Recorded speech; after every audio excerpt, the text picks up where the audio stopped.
Hello friends, कैसे हो आप लोग। उम्मीद करते हैं अच्छे होंगे और अपनी तैयारी जारी रखे होंगे। फ्रेंड्स, पिछली वीडियो में हम लोग छायावाद युग का प्रथम पार्ट देखा था।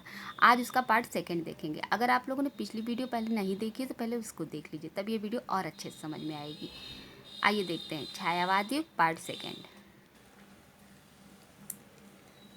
आइए छायावाद युग में पहले जयशंकर प्रसाद को पढ़ते हैं। पहले जयशंकर प्रसाद के जीवन परिचय का थोड़ा सा जानते हैं। जयशंकर प्रसाद का जन्म 1889 ईस्वी में, मृत्यु 1937 ईस्वी में हुआ था। इनका जन्म काशी के एक संपन्न घराने में हुआ था जो सुघनी साहू नाम से प्रसिद्ध था। इन्होंने 8वीं कक्षा तक शिक्षा पाने के बाद घर पर ही संस्कृत, हिंदी, उर्दू और अंग्रेजी सीखी।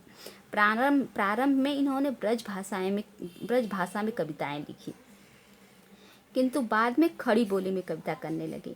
इनकी काव्य कृतियों में भाषा, छंद, भाव आदि की दृष्टि से अनेक रूपता दिखाई देती है। कवि होने के साथ साथ एक गंभीर चिंतक भी थे। कामायनी में इन्होंने यत्र और तर्क पर आधारित समाज के चित्रण के साथ साथ शैव दर्शन की अभिव्यक्ति भी की है। इस प्रकार आधुनिक होते हुए भी प्रसाद सहज ही प्राचीन गरिमाशाली परंपरा से जुड़ जाते हैं। आइए उनके जन्म मृत्यु को देखते हैं। उनका जन्म 1889 ईस्वी, मृत्यु 1937 ईस्वी। उनका जन्म, प्रसाद का जन्म वाराणसी में हुआ था।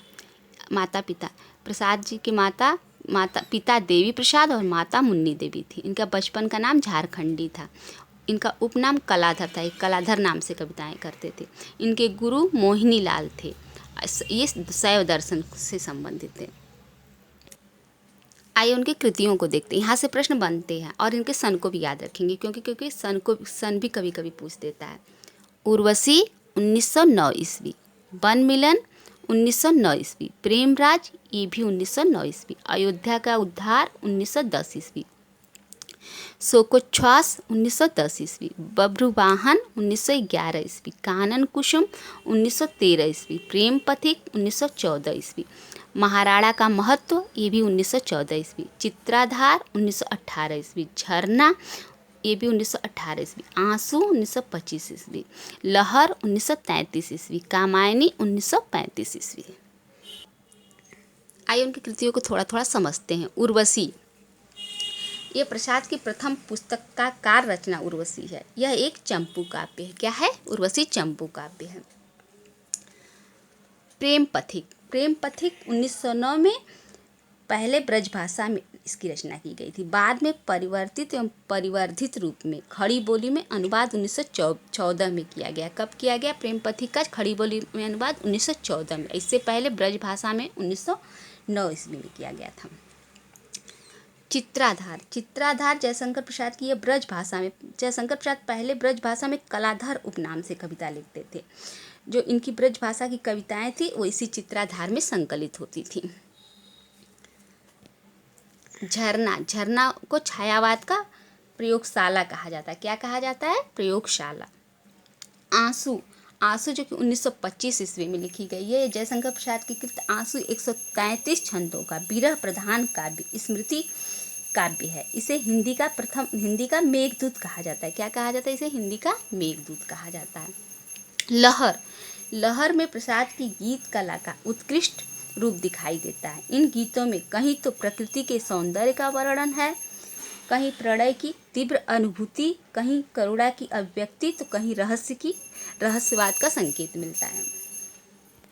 कामायनी का रचना 1935 ईस्वी में किया गया था। ये कामायनी जयशंकर प्रसाद की अंतिम कृति है। इसमें कितने सर्ग हैं? इसमें 15 सर्ग हैं। कामायनी का उद्देश्य आनंदवाद की स्थापना है। क्या है उसके उद्देश्य? आनंदवाद की स्थापना है। आइए इस जयशंकर प्रसाद से क्या क्या प्रश्न बन सकते हैं इसको, और जो परीक्षा की दृष्टि से बहुत महत्वपूर्ण है उसको हम पेन डाउन किए हैं। आइए इसको देख लेते हैं। जयशंकर प्रसाद की प्रथम कविता क्या नाम है? सावन पंचक जो सन 1906 ईस्वी में भारतेंदु पत्रिका में कलाधर उपनाम से प्रकाशित हुई थी। याद रखेंगे, प्रथम कविता क्या है? सावन पंचक, जो 1906 ईस्वी में भारतेंदु पत्रिका में कलाधर उपनाम से प्रकाशित हुई थी। जयशंकर प्रसाद की प्रथम छायावादी कविता प्रथम प्रभात सन 1918 ईस्वी में प्रकाशित हुई थी, जो झरना में संकलित है। किसमें संकलित है? झरना में संकलित है। खड़ी बोली में जयशंकर प्रसाद का प्रथम काव्य संग्रह कानन कुसुम है। कौन सा है, याद रखिएगा। खड़ी बोली में प्रथम काव्य संग्रह कानन कुसुम है।